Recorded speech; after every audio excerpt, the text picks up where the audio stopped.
Welcome to the Investor Fuel Real Estate Investing Show, where I interview the nation's top real estate entrepreneurs, industry leaders, and other amazing entrepreneurs to help educate and inspire you to take your business and your life to the next level. My goal is to add tremendous value to you during every single episode of this show.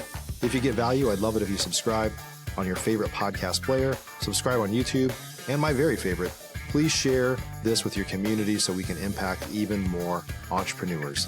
Let's start today's show. Hey everybody, welcome back to the show. Today I'm here with David Dodge, and we're going to be talking about the BRRRR 2.0 method, which David has done a lot of coaching, has done really been behind the BRRRR method for a long time. But it's got some challenges in this market, and it's got some challenges that'll wear you out to the point to where maybe you're a tired landlord. So we're going to be talking about some pivots and some modifications to the BRRRR method today. David, great to see you, buddy. Hey, Mike. Likewise, man. Always a pleasure to get to hang out with you, man. And thanks for having me as a guest.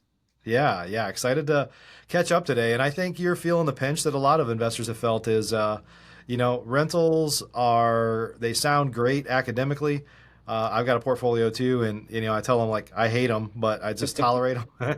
And the question is, how much are you willing to tolerate? And it's it is a love-hate relationship because it is a great way to build wealth over the long term. But that's part of the problem is it's a long game, right? No doubt about it. So typically, yeah. So hey, I'm excited to kind of hear some updates. You and I have talked a little bit, so I kind of know a little bit about what's going on. But to share that on the show today. Before we jump in, tell us a little bit about your history in the real estate space. Yeah, man, definitely. So I'm 40 years old. I'm a St. Louis, Missouri born and raised guy. I live here currently. I invest within, maybe 50 to 100 miles of St. Louis. I don't really do a whole lot outside of my market. Started investing as a landlord back when I was like 19, 20 years old. And I'm 40 now, so I've been in the game for like 20, 21 years, give or take. Done it all. Done about 1,000 transactions, about 100 million in total sales. Done 600 to 700 wholesale deals, 200 to 300 BRRRR deals, probably 300 plus at this point. 100 plus fix and flips. Made a lot of pivots along the way. Started out the first 10 years as just a landlord, very passive investor, and then about 10 years in. Or about 10 years ago, however you want to look at it, I discovered wholesaling and motivated sellers and direct-to-seller marketing. And then I kind of gave my rental portfolio, which at the time I think I had 12 rentals over the first 10 years, again, very passively. Kind of gave that a rest for a few years and jumped into wholesaling and did that exclusively. And then I pivoted into doing more fix and flips and BRRRRs. And then for a few years, I kind of did a lot of it, all of it at once, wholesale, fix and flip, and BRRRRs. And then just over the last, year or so, we've pivoted again into kind of a BRRRR 2.0 strategy. Where we're still using all the, knowledge that we gained to go direct to seller, get, off-market deals from distressed sellers. And but instead of buying them, rehabbing them, renting them, refinancing, and repeating, that's BRRRR, we've kind of pivoted into more of a seller finance approach. So I look at it like a BRRRR 2.0, but still buying properties and owning them. We're just trying to eliminate a good amount of the property management, the maintenance, and also empowering our buyers to be owners. Yeah, that's great. Yeah, so I want to dive into this today because I think there's a lot of people we kind of use this phrase, a tired landlord, right? And it's exhausting. I mean, I don't even manage my own. I have a property management company, and we still get pulled in all the time. All the time. Yeah. Fire damage, or this happened, or we got a $30,000 make ready somehow, and it's only been a tenant in there for 6 months. Or you're like, oh my God, that stuff will wear you out. Now, if you have a portfolio, some of them are doing fine and some of them aren't, and it balances out on some level, but it'll wear you out. So talk about, when you first jumped on today, I was like, how's it going? You're like, oh, I'm tired of being a landlord. And I get it. So talk a little bit about, I guess your feelings on the landlording business. And of course, and maybe even talk a little bit about why you chose to manage them yourselves versus, have a property manager. And I know there's some pros and cons with that, but yeah, man. Part of why you're tired. I am a tired landlord. I am. I've been at this for 20 years, and I love rentals. I don't really foresee myself not owning rentals. Just trying to take a different approach because I'm just tired of it. Like you said, there's always something. You got fires, you got evictions, you got, $20 to $30,000 make readies sometimes. It's so we have over 130 units total. We have two property managers that manage about 80 to 90% of that portfolio. I am managing about 15 of them myself because they are seller finance deals and the management's very, very minimal. So I don't Mm, necessarily want to pay a property manager to do that. It's either they pay or they don't. And if they don't, then, we come in and evict or foreclose depending on the situation. Um, yeah. but yeah, man, it's just such a long journey to create that wealth. And I read Rich Dad Poor Dad when I was 19, and I've been a huge fan of Robert and the Rich Dad Poor Dad philosophy. But lately, I've just been kind of pivoting over into I want to say Glenn Beck, but that's not the guy. Who's the pay everything off guy? Um, Dave Ramsey. Dave Ramsey, right. So you Yeah. have this pendulum. Do you want to take the Dave Ramsey approach or do you want to take the Robert Kiyosaki approach, which is like total opposites, right? You have use Yeah. debt and leverage to create wealth, or you have don't get into any debt at all and just do it a different route. And neither one of them is wrong per se, but there's Right. obvious pros and there's obvious cons with each strategy. And I've been at the Robert Kiyosaki approach for 20 years about at this point. And I have a few $1 million on my balance sheet, so I'm definitely not hurting per se. So we got a good amount of equity, but it's just such a slow game. Yeah. So my pivot, and I don't know if I answered your question or not, Mike, but my pivot is to try to move a little bit outside of the far spectrum for Robert and kind of more into the middle, and be Yeah. a little bit more Dave Ramsey-esque. Still going to use debt and leverage to buy rentals, but we're getting away from this 20 to 30 year payoff. And the seller financing approach is really helping a ton, eliminating the property management expense, eliminating the maintenance expense, and it's like tripled my cash flow. Mm, I've only been at it for about a year, so I'm not an expert in it by any means. But we are moving more into that approach because since COVID, I think you would hopefully agree, and I know there's a lot of other investors out there that both you and I are talking to and networking with that since COVID, rentals are just really getting kicked in the butt. Inflation's not helping. Rents aren't increasing as fast as the cost to turn these over is. yeah. And And just the cost of insurance and the cost of taxes, like those have gone up, like probably at least depends on your market, right? But at least double the percentage that your rent has gone up, at least, probably. yeah, that's a good way to look at it. Yeah, it's at least double Yeah. the percentage, if not triple the percentage of what the rent's gone up. Rents may be going up, 20%, and those have gone up 40 or 50%, right? So it's Yeah. like, it's a hard business. I love rentals. I love the passive income.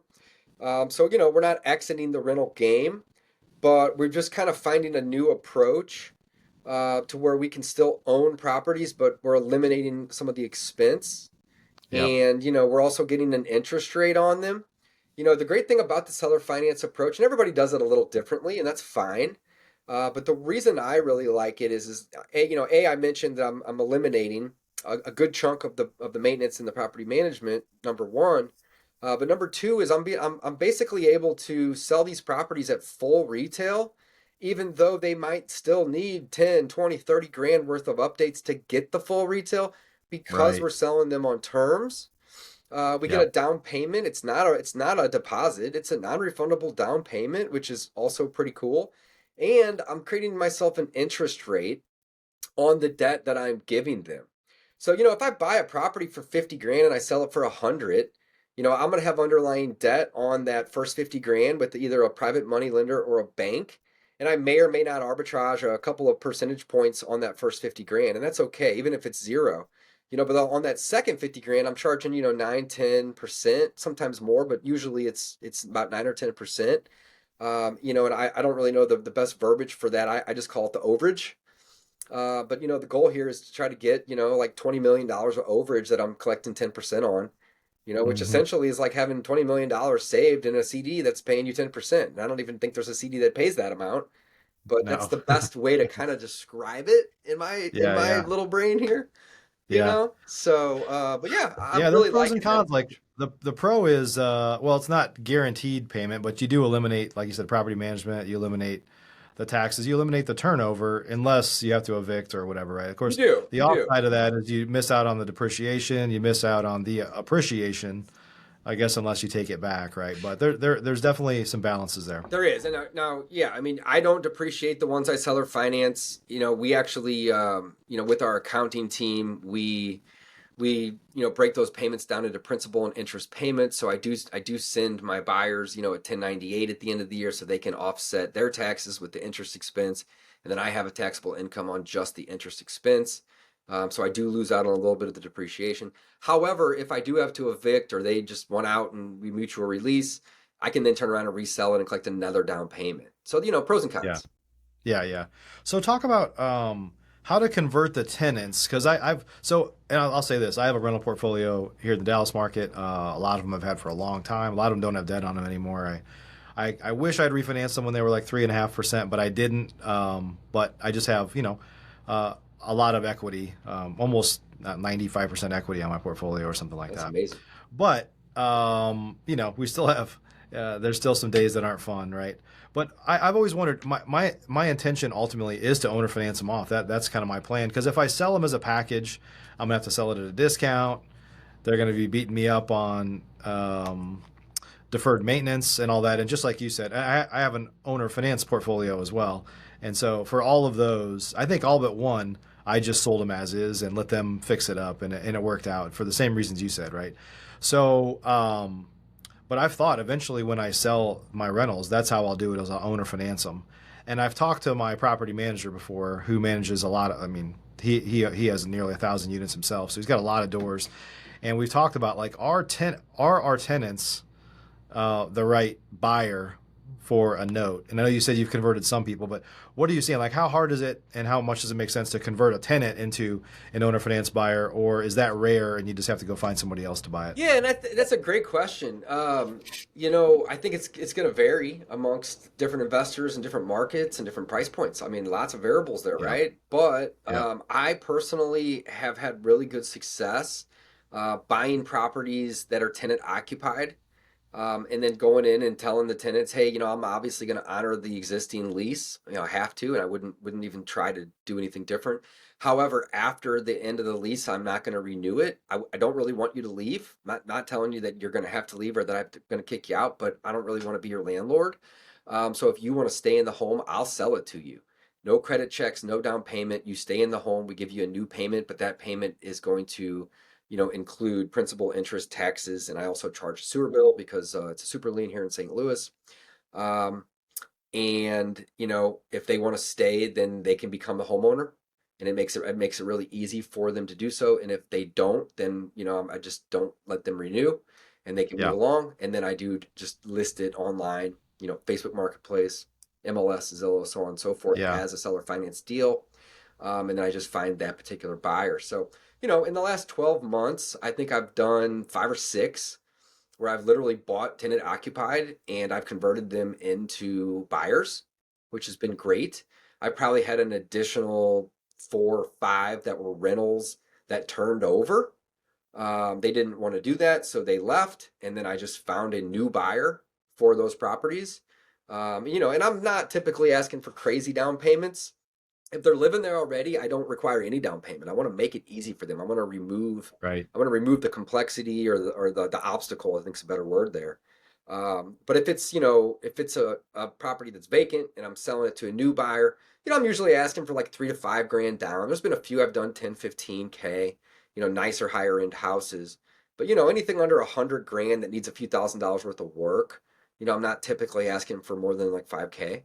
And there's Yeah, even been a few I bought like crazy low, like 28 to 35,000, and I'll just charge like 2,000 down just to get them in. yeah, And they need work. I mean, those typically need more work.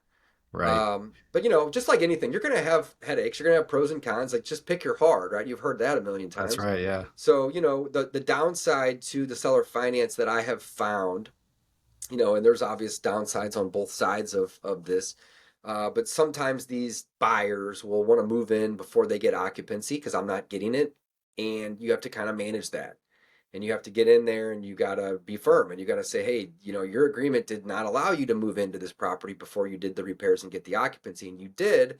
I don't want to kick you out. I don't want to keep your money. So fix it. And most of them do and will. Sometimes they don't have the funds and I'll have to step in and I'll have to help. Luckily, I'm a fix and flipper and a Burr guy, so I have a team and I have the resources to do so. And then I'll work out a payment plan with them for those repairs, or I'll just tack it on to what they owe me plus interest. So, you got to get a little creative with that, and it Yep. does create a headache. Some municipalities require the person on the deed to have trash service in their name, so we're learning as we go. And, sometimes we're charging principal, interest, taxes, sewer, and trash. Sometimes we're not.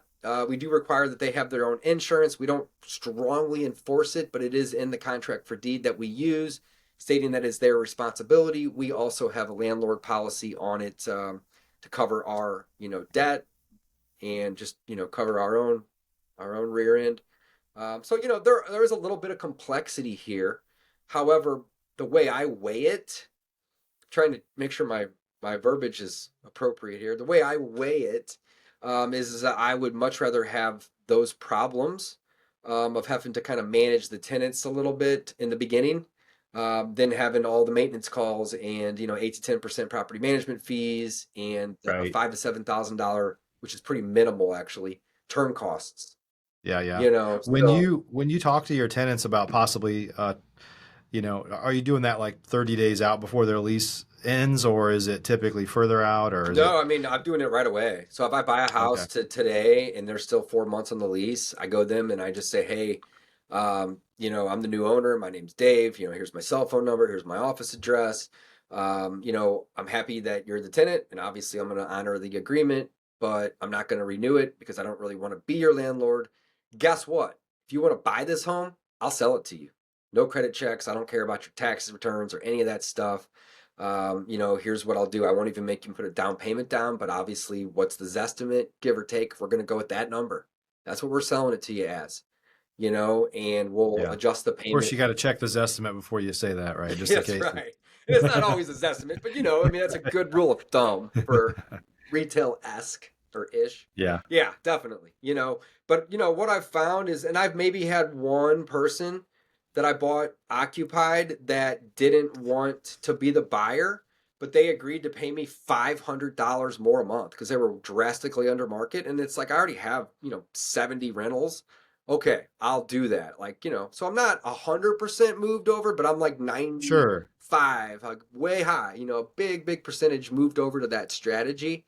And I think this is kind of an optimistic goal, but by the end of 26, I'd like to have little to no property managers, right? Like Yeah. basically have most of these properties converted over to the seller finance play. I don't have any prepayment penalties, so they can pay me off. They can refinance it with a bank. They can rent it if they want. And I've got a few out of state investors who have bought some of my seller finance deals and then just turn around and rent it at Section 8 or just market rate.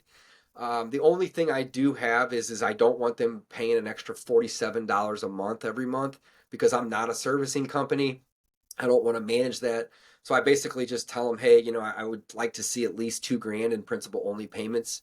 So just instead of making an additional 40, 80, $100 a month, just save your money. And, every 6 months or a year, if you want to try to pay it down a little bit more rapidly, I'll work with you.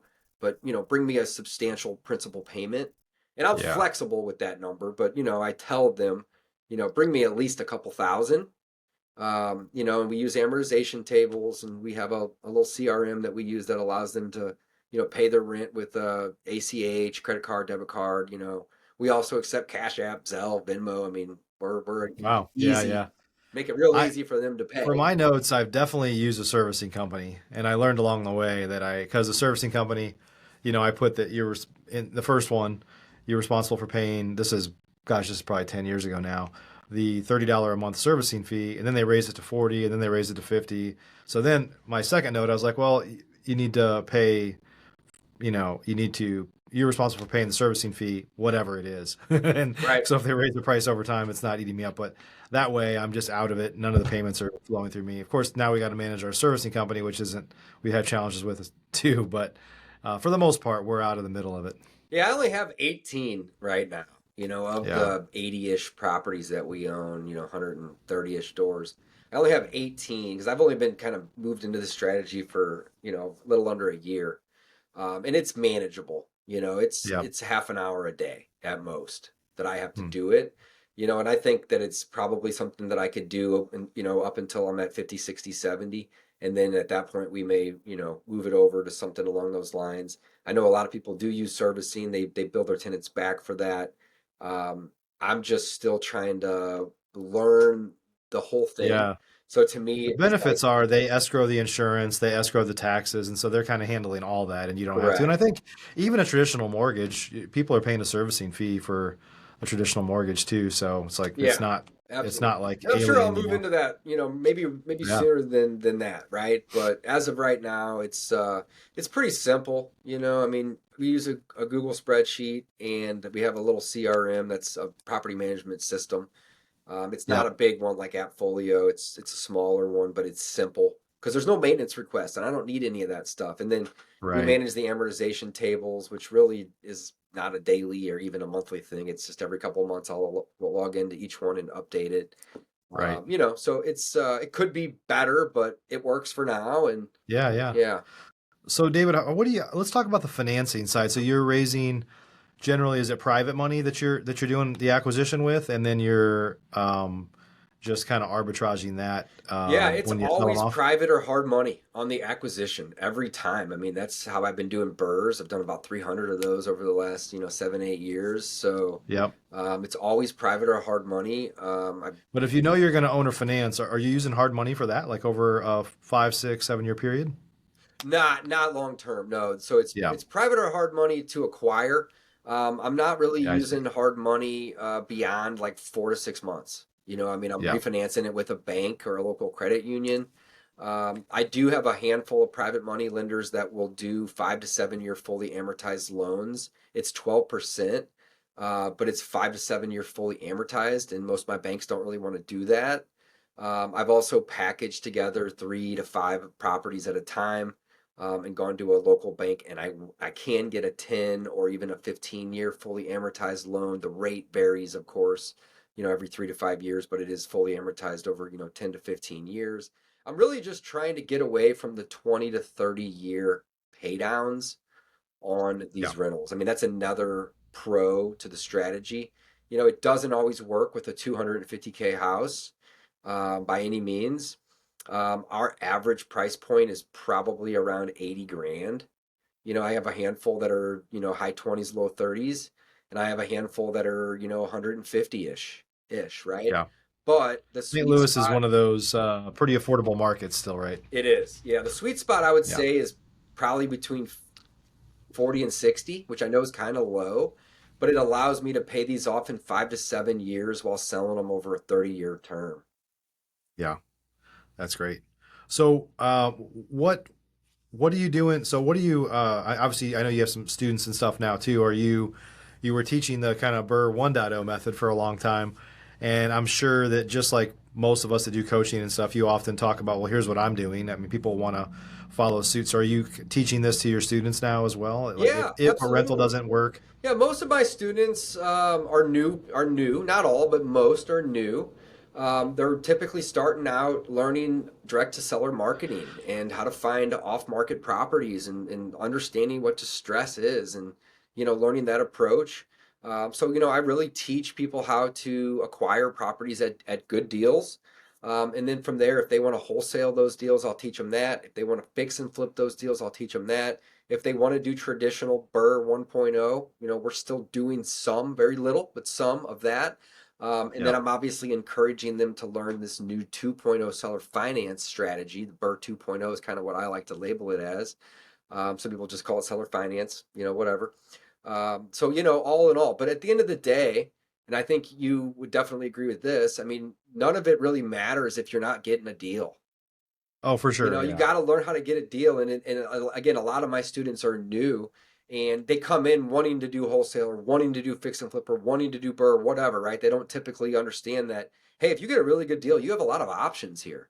So that's another big piece of it, is like teaching them like, hey, you got options, but you will have no options if you don't buy this property at 60 or 70 cents on the dollar at most. So, quit paying 90% or 100% on deals. If you're doing that already, and if you're not, don't do that. Learn how to find the distressed sellers that you can help out, create a win-win scenario. And then from there, it's like, what do you want? Do you want to wholesale it? Do you want to fix and flip it? Do you want to own it as a rental or seller finance it? Like, again, you have those options. So we're kind of a Swiss Army knife when it comes to teaching people. But again, we do focus a good amount of our time on marketing, on acquisitions, on negotiating, and really just getting people to understand that this is a marketing business. Even the landlords out there that don't wholesale and don't fix and flip, like, you got to get deals, and that requires marketing. So, I mean, I would say like a big chunk, like 40-50% of what we do with our students is really just teach them how to get the deal, how to find it, how to run appointments, how to negotiate, how to make offers, and really just eliminate the fear. And Yeah. once they get a deal or two, typically, then they've at that point really nailed down what their disposition or exit strategy wants to be or should look like. And some students pivot. I've had some students that come in that all they want to do is wholesale, and then they look at my books and they're like, wow, I really like the seller finance, or I really like the fix and flips. And it's so I'm not necessarily pigeonholed into one strategy. And that's one of the reasons why I love real estate, is if you get a good deal, you have a lot of exit strategies, That's but right. you got to Yeah. get that deal. And I have to really, hammer that into some people, um, that, the disposition may change even once you get the deal under contract, but you got to get a deal. So that's really what we focus the majority of our time and energy on, is teaching people how to find really good Yeah, deals. that's great. That's great. Yeah. You really, as a real estate investor, you need to be a Swiss Army knife. You need to be willing to let the deal dictate what the exit strategy might be, or it could be your situation. Like, you've got your cash constrained, so you're not going to fix and flip. You need the quick money now. Or if you have the ability to tuck one away as a rental or an owner finance type deal, like, that's where you kind of build wealth at. So as a real estate investor, you need to be that Swiss Army knife, right? You really do. And like, I have a handful of students that come in and all they want to do is buy rentals or seller finance deals. But I tell them, I'm like, you're leaving a lot of money on the table because you're doing marketing, you're talking to sellers.